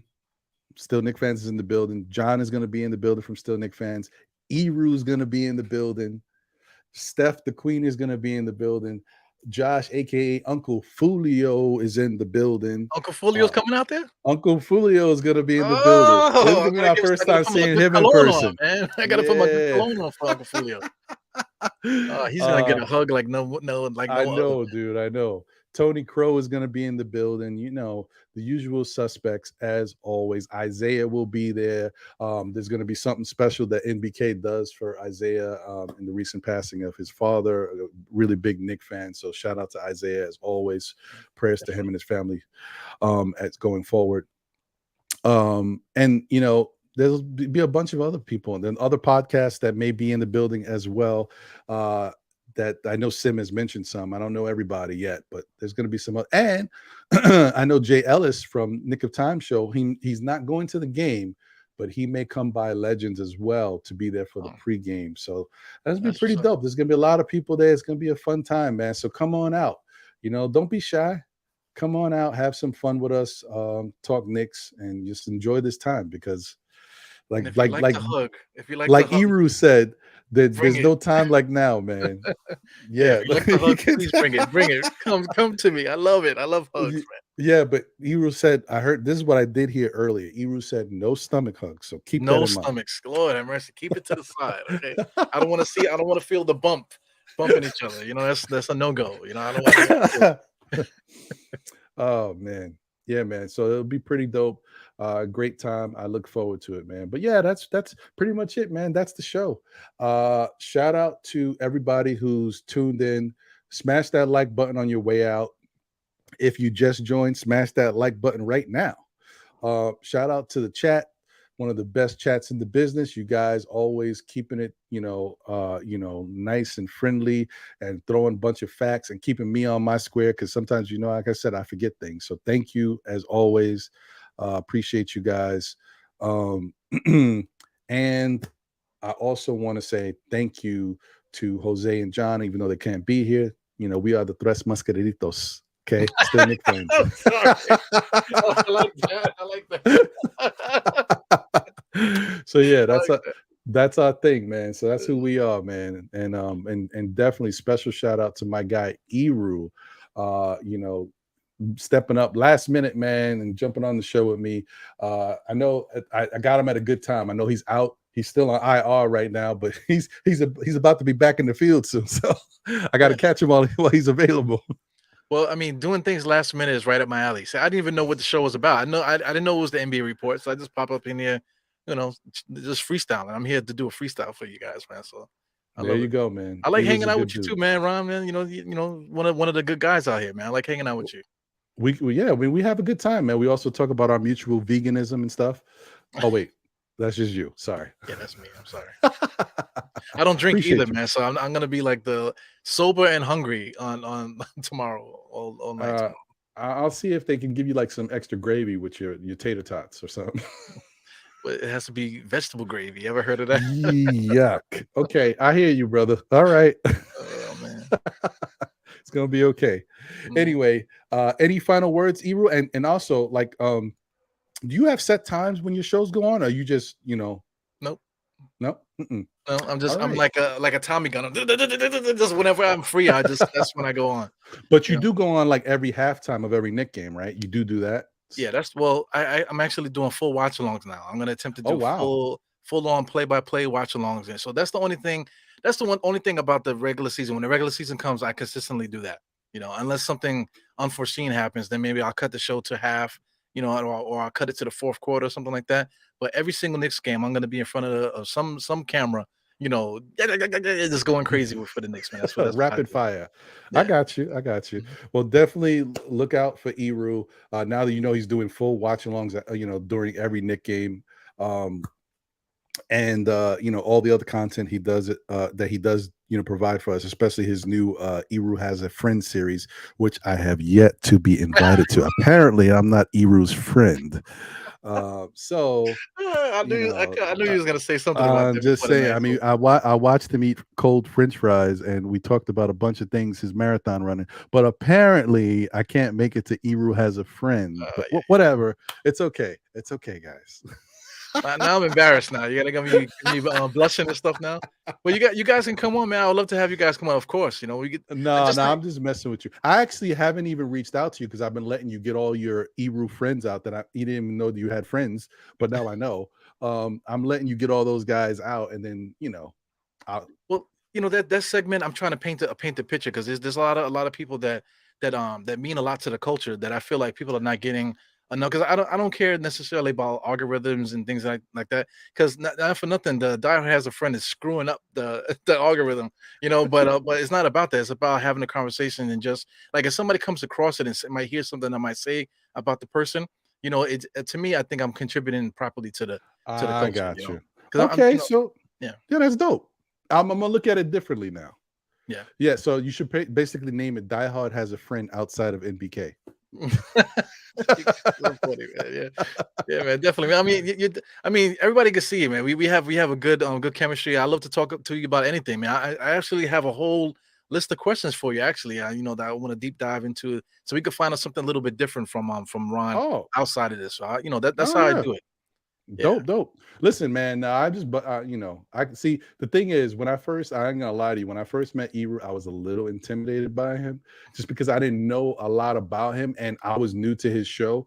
I got put on to Die Hard Knicks by John. Right. John, I watch a lot of stuff. John watches different stuff. So we kind of together, we got everything covered. So like he put me on to Lawrence Tears, he put me on to Die Hard Knicks. I didn't know about him. So when I first saw Eru, I mean, Eru was spitting that fire. Like I just happened to click on Eru on one of them days. I was like, damn, this dude's aggressive. I There's was something like, wrong he's with me, spitting that right? fire. B. Yeah. So when I first met Eru, I was like, okay, I'm just gonna keep it calm and quiet with him and feel him out and see if we cool, we click. And then as soon as the dude started talking, yeah, you know, I eat cold French fries. Look at me, man. I'm struggling here. You guys eating. I'm like, oh, this dude's cool. Yeah, I'm a cool guy, man. Yeah. There's many different I want to say sides to Ebro. You know, I can get crazy. People see how I pop off, and then also I could take it to a deep thing where I'm talking about something not even basketball related, and the next thing you know, I'm cracking jokes. The next thing you know, I'm upset or whatever. There's so many different layers, man. You know, people know me from the internet. My coworkers look at me, but like, yo, what is going on? Are you drunk on there? You know, because they don't know me like that at all. I'm a whole different Right. person at work as well too. So there's a time and a place for everything. So I try Right. to, Right. I try to explore that with this whole podcast thing. You know, at this point Well, now, you too, you're very confident. I'm confident with it too. So at this point now, I'm just playing around with with myself really. Not I got oh, both wait. hands here. You can see both hands. But I'm playing around with my personality and stuff. Just Right. trying to keep it fresh. Yeah. Well, I will tell you guys one thing. I will tell you, 100%. He was a really good dude, and he's funny. He's a funny dude, man.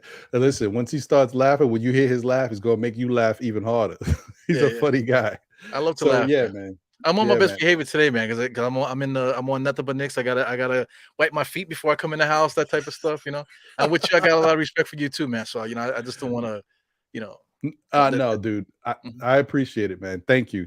Nah, but you're a good dude, Eru. That's Appreciate you. 100% facts, man. So yeah, man. So definitely look out for Die Hard Knicks, and all the program Eru's rocking with, whatever it be, the Die Hard Friend series, whatever he's doing, because it's all good stuff, man. And I really like how you put your shows together, and also the watch along. So definitely support him. And thank you guys for being here with us once again. As I always like to say, tell a friend who tells another friend. Still, Knick fans, we'll be back again, whether it be on our show or the NBA Report, MBK. We in the building. The fam is everywhere. All right. So continue to rock with us. And now, also, don't forget this Saturday, 11 a.m. is going to be a new Know the Lead show. New look. Same show, maybe a little better, maybe a couple things we add to it, tweak it a little bit, but it should give you a different feel. Hopefully you like it. We got a fire intro. I think it's going to be pretty cool. So yeah, man, to definitely support the shows and, just keep rocking with us. Yeah. And check out Still Nick Fans Weekly on Monday at 9 p.m. We got the new SKF mascot. We call him Walter the Robot. Okay. So keep that in mind when you check it out. If you guys haven't seen our intro yet, it's not even really an intro. It's more like you're going to watch it as we lead up to the show before we start the show. So it's long, but it's not like a regular intro. It's just going to be like a lead in while like just picture you're in a waiting room watching a bunch of stuff. Okay. It is what it is. So my point is, when you see that, keep in mind that the robot's name is Walter, right? So when you watch the robot in action, just pay attention to what's going on around in the background, if you know what I mean. All right, guys. So that's pretty much it. Another great show. Thank you to Era once again. Appreciate you, brother. Always, man. Whenever you need me, whenever you need John, we'll always be there for you, man. You just have to ask. You got it. Okay. Yeah, And I'm looking stomach to the side, Yeah. Side hugs. And I can't wait to chop it up with you tomorrow. It's gonna be fun, man. The Knicks better win because that'll change everything if they don't. I'm telling you. Also, guys, shout out to Jay Boogie. Now, Jay Boogie's also all day tomorrow. He is shooting a video for his new song. I think it's The Biggest. I think that's the song name, but whatever. He's going to be in the city shooting the video. He's going to be around town. And he might be at Legends at some point, maybe chopping it up with us. He'll definitely be at the Garden. So, yeah, man, shout out to Jay Boogie. Salute to you, my brother. Yeah, All right. Jay Boogie is one of the, you want to talk about, he doesn't even have a channel or anything like that, but I mean, that guy is like definitely well respected within the community. So that's another guy I can't wait to meet, man. He's almost like Mr. Nick, man. Like you think of the Knicks, you got to think of Jay Boogie. How can you not? Yeah. Every time somebody says salute, right there, he's connected to everybody in that way, definitely. 100%, man. 100% facts.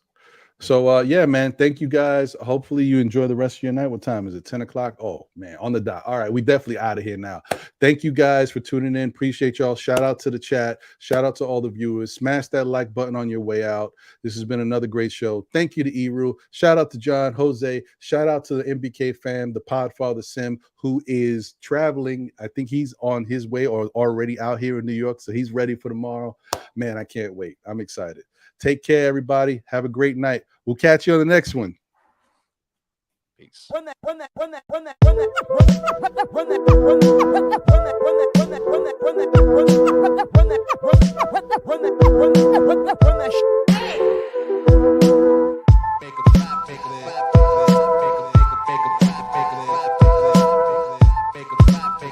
a